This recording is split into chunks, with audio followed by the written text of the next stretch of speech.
Bongos are an elusive antelope species near threatened with extinction.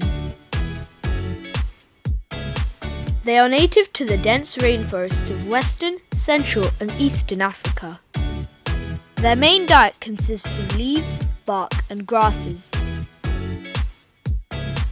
Both male and female bongos have spiraling horns around 75 centimeters long.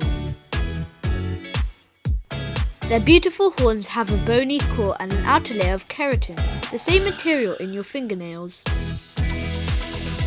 They are rarely seen by humans due to their nocturnal lifestyle and camouflage via their stripes.